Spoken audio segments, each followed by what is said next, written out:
Thank you all for coming. I'm Douglas County Sheriff Aaron Hansen. I am accompanied today by Captain Eric Sellers, who is the commander over the Criminal Investigations Bureau of the Douglas County Sheriff's Office, as well as Lieutenant Travis Witten, who is the commander over the Special Operations Group, which is under the Criminal Investigations Bureau. Also with me is Captain Chris Peterson, the captain of the Uniformed Services Bureau, as well as one of his sergeants, Sergeant Todd Cruz, who is a road patrol sergeant. We are here today to give the public an update about two high-profile overdose investigations that the Douglas County Sheriff's Office have been investigating over the past few weeks. As a recap, over the weekend of April 19th and 20th of 2025, the Douglas County Sheriff's Office responded to two separate overdose cases. At approximately 10 p.m., deputies responded to the area of 196 and L Street in reference to a domestic disturbance call. When deputies arrived, they made contact with a male who was fully nude. The female caller advised that her husband was naked and acting erratically. That nude male was incoherent and rambling. And during the interaction, the known male made an intentional reach for the deputy's firearm and was detained and ultimately placed into emergency protective custody in a hospital. A follow-up interview with the male revealed that the known male had taken some hits from a THC vape, and he may have ingested some form of gummy or THC gummies, which were purchased from a local THC dispensary in the Omaha metro area. The male in this case was transported to the hospital for an evaluation. I can tell you he spent at least 2 days hospitalized. He was incoherent for days, and our investigators went up to try to do follow-up investigation interview with him. Also on that same weekend, on April 19th at approximately 10 p.m., deputies responded to the area of 162nd and Browne Street in reference to a male exposing himself. When deputies arrived, they made contact with a male who was walking around the neighborhood fully nude, acting erratically, and yelling that he wanted to quote-unquote kill people. Deputies detained the male, who was transported to the hospital for treatment. A follow-up interview was conducted with the known male, who advised he had ingested a mushroom product that he had purchased from Greenstar Glass and Goodies. Deputies recovered the package that the known male had referenced at his residence. The male in this case was transported to the hospital and admitted for an overnight evaluation. Deputies from the Special Operations Group of the Douglas County Sheriff's Office conducted that investigation. They did testing on that mushroom product that individual handed over to us. In that case, University of Nebraska testing lab indicated that there was a positive presence of psilocin in that product. Psilocin is a Schedule I narcotic. It is illegal both on the federal and the state level, distribution of which and possession of which is a felony. It is related to psilocybin. Psilocybin is a similar drug, that's so-called magic mushrooms. But in order to, psilocybin in and of itself is not hallucinogenic until you ingest it. Once it's ingested, it turns into psilocin and gives you the hallucinogenic effect. The effects of psilocin, also known as magic mushrooms, are altered perception of reality, visual visual hallucinations, euphoria, changes in consciousness, and distortion of time. So knowing that the product that individual who had been hospitalized and attempted to claim to want to kill people out in his neighborhood, the Special Operations Group came here to Greenstar Glass and Goodies in order to conduct a controlled purchase of that product. They conducted an undercover purchase of the same exact product, sent it also to University of Nebraska Medical Center testing lab, And that product again tested positive for psilocin, the Schedule I narcotic, possession of which and distribution of which is a felony federally and in the state of Nebraska. A search warrant was drafted for the location, and on April 30th, that search warrant was executed by deputies with the Special Operations Group. During that search warrant, deputies recovered 487 total mushroom products of 23 different product varieties. Here's an example. We'll give you this. You don't have to zoom in on it if you don't want to, but this is an example of the various different types of products that were seized that tested positive for psilocin. And I will tell you, they didn't only test positive for psilocin, they also tested positive for a multitude of other unknown compounds that are not illegal, but that are hallucinogenic. These are substances and compounds that people are ingesting. We don't know what the physical interaction is, what the effect on the body is for those compounds alone. So as a result of this investigation, 2 arrests were made. Douglas County Sheriff's Office applied for arrest warrants for the owners of the company. Ryan McCullum, 36 years of age, from Omaha, Nebraska. He was arrested yesterday morning in Douglas County by deputies of the Special Operations Group. And Ross Plum, 34 years of age, also co-owner of this location and a location in Council Bluffs. Ross Plum was arrested with the assistance of the Council Bluffs Police Department, and we really appreciated their cooperation on that. Both of these charges are Class 2 felonies, distribution of a controlled substance. Class 2 felonies are punishable by a minimum of 1 year and not to exceed 50 years in prison. Now, one thing I want to say that's important. This location is within 2 miles of 4 schools.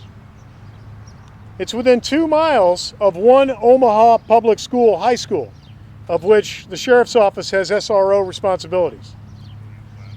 I can tell you that our SROs are reporting constantly to the upper command that high school children, high school students are getting their hands on these products. Not only are they being intercepted at schools, we're interacting with students that are having hallucinogenic effects of these products themselves while at school. Don't forget how we got here. We aren't here to harsh someone's buzz. And this is not about Delta products necessarily. This is about 2 individuals that took such a strong hallucinogen, something that they thought was legal, that caused them to strip naked, and in one case try to disarm a deputy, and in another case threaten to kill people in his neighborhood. This is a rogue industry. You cannot trust this industry. If you give them an inch, they will take 10 miles, and this is an example right here. Also ironic, I can see my office from here. We are 500 feet away from the front door of the Sheriff's Office, and we have drug dealers catty corner to the Sheriff's Office. The Douglas County Sheriff's Office is going to continue to investigate the case of the second overdose. We will continue to investigate any cases in which storefronts are selling actual felony product to the public. One thing I think it's really important, and we'll give you a copy of this as well. This store presented a document to its customers. They're handing this out at the store, introducing legal mushrooms. These mushrooms are derived from psilocybe cubanus and are free from psilocybin and psilocin. That's a lie. That's a lie. And as a result, 2 individuals overdosed, One could have lost their life in an armed encounter. You can't trust this industry, and the Sheriff's Office is going to stand up for innocent law-abiding people against this industry. I'll take any questions you have. Looking at the store, what concerns you about the setup? So you look at this store and you go to their website, and they not only sell Kratom, THC products, Delta products, but they sell skateboards. And they sell candy. And I can tell you, I've talked to a lot of business owners up and down this block. They're frustrated with this business. Their businesses smell like marijuana, and in one case it's a daycare that has an adjoining wall. But they said after school they see high school kids going up and down the sidewalk. So that's insidious. You bring kids in the door for skateboards and candy, and then you ultimately sell them magic mushrooms, things that could really make them sick and make them engage in activities that could kill them.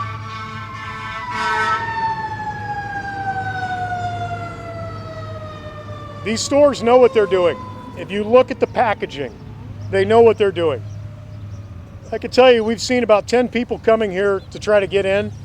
They closed today. Not one of these individuals looked like a skateboarder. So in my opinion, they are specifically targeting high school kids. Do you worry there are other businesses like this in the county? Dozens, maybe hundreds. And again, I think this is a challenge that public policy makers have got to come to grips with. This is a wild industry with little to no regulation. In this case, the suspect in this case presented to us a lab result from last year that he claimed proved that these were legal items that didn't include psilocin or psilocybin. And it was a lie. And it came from California. The whole industry is a sham. They're drug dealers, and they want to sell these drugs to our community and our kids. Isn't this against the law? Are there any laws to stop these shops, or how they getting away with this? Well, step one is it's against the law to sell felony drugs, so they went to jail for that. Step two, we're going to work with the city to see if we can get this place shut down, see what type of business licenses they have. But first and foremost, the owners needed to go to jail. One of the owners, the Omaha resident, Ryan McCullum, is currently in Douglas County Corrections. He's awaiting a bail hearing. Ross Plum is in Pottawatomie County Corrections. He'll be extradited back over to Omaha soon.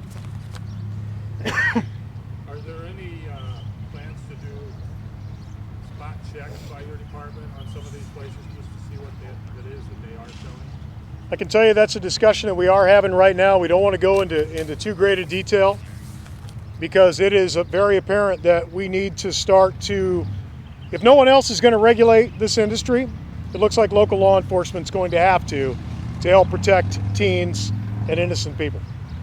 Is it in your opinion that they knew exactly what was in these products? I believe so. Again, I believe this entire industry is rogue. They're drug dealers and they know it. And they try to hide their drug dealers in plain sight at these storefronts. They try to manipulate the confusion over these current laws. But at the end of the day, again, if you give them an inch, they'll take 10 miles. Because ultimately they're drug dealers and they want to sell their drugs to innocent people. So what differentiates the legal product that is sold and the illegal product sold? Well, in this case, the psilocin and the psilocybin, there was no psilocybin here, this was psilocin, is flat out illegal.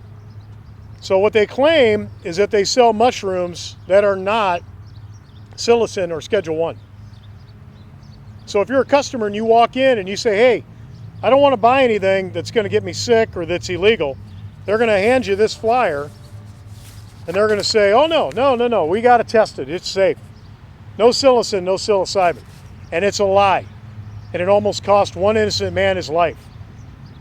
And we've had enough, and it's got to stop. But like the THC and the CBD stuff, they're sold all over town, and you would think that's illegal, but then it's not, otherwise they're all over the place. What's the difference there? Well, that remains to be seen. And so I think we would be surprised if there was actual broad-scale testing of these products. I think we would be surprised of what we're finding inside these products on these shelves. Not just counting the Schedule I drugs on the federal and state level, but the compounds that are new and emerging that we have no idea what it's doing to the human body or to our brains, especially in the case of adolescents. What's the next steps now? Well, the next step is this is an ongoing investigation. We're going to continue to investigate the facility or the storefront that sold the narcotics to the other individual. We have to try to close that circle if we can. And then we're going to work with our partners in law enforcement, educate them about what we found here, probably talk to the feds, talk to the various federal agencies, maybe the DEA, U.S. Attorney, and also our partners in the Attorney General's office. This is the Wild West here, and it's right under our noses and right out my window, and it has to be stopped. Do you think our state lawmakers can do something about this? I think all roads travel through our state lawmakers and our public policy makers. This is not, low-grade ditchweed from 25 years ago. And again, this is an example. If you let them get through the door with CBD products, they'll open up a storefront, they'll sell it, and it doesn't take long before they're selling felony hard drugs like psilocin. Did the stuff they had, was it in plain sight, or did you have to go to the back room to find this stuff? Or how Plain sight. was that? Not too far away from the skateboards and the candy. And by the colorful packaging material, does that kind of say who the target audience is? Yes, that's indicative. We've seen that not only in the illicit market, but you've seen that in the past in the tobacco market or in the legal alcohol market, where they will get heat. Industries will get heat for specifically designing and packaging products for adults in a way that appeals to kids. And that's exactly what they were doing here. And again, all these products that we seized came from California. So will this business be opening up anytime soon, or is it done? Well, that's their decision. They didn't have the courtesy to tell the employee at the desk that the owners got arrested. As soon as he learned that he could be also charged with crimes, he hightailed it out of here and locked the store up. Did you do that this morning? Did that this morning. They did not even give him the courtesy as an hourly worker to let him know that his bosses got arrested. How would his bosses let them know if they were sitting in jail? They have a general manager. Okay. So the upper management there, so could everybody be charged? Could be. It's a continuing investigation. So if you know you're involved in criminal activity and you work at this location or any location in Douglas County, probably a good time to call the Douglas County Sheriff's Office at 402-444-6000. Get ahead of this. Be a cooperator right now before you get indicted or have a warrant for your arrest as well. Thank you very much.